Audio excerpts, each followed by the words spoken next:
ฉันมาที่นี่ไม่ใช่เพราะอยากดื่มเบียร์เพราะเหงาเลยแวะมานั่งเฉยๆแค่นั่งเบาสมองกับเพื่อนเท่านั้น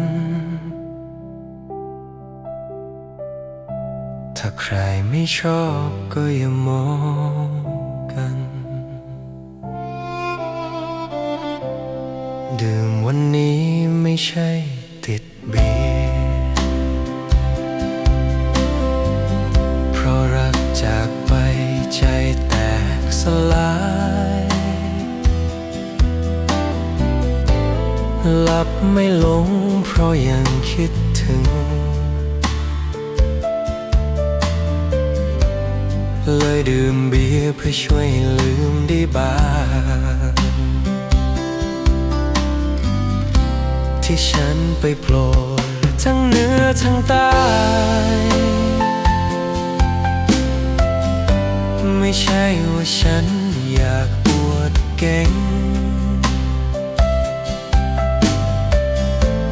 เพราะชีวิตมันพังทลายเลยออกไปเพื่อคลายความเหงาที่โพสต์ร้องไห้ในเฟซทุกวันไม่ใช่เพราะฉันนี้เป็นบ้าเพราะฉันจนทางเลือกหมดแล้ว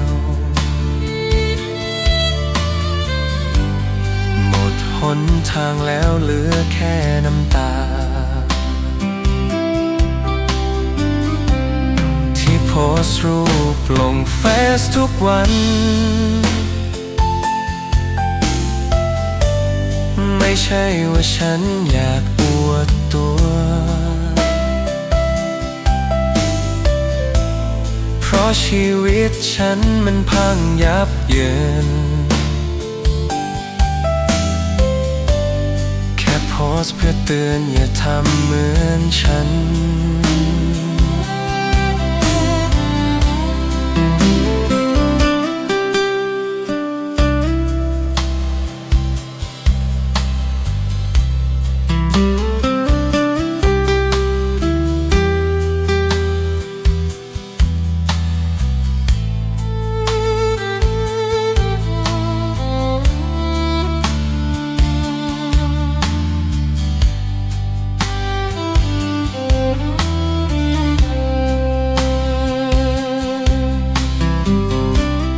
ฉันไปโปรดทั้งเหนือทั้งใต้ไม่ใช่ว่าฉันอยากอวดเก่งเพราะชีวิตมันพังทลายเลยออกไปเพื่อคลายความเหงา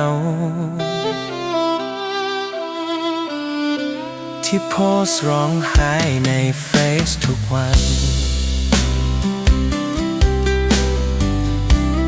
ไม่ใช่เพราะฉัน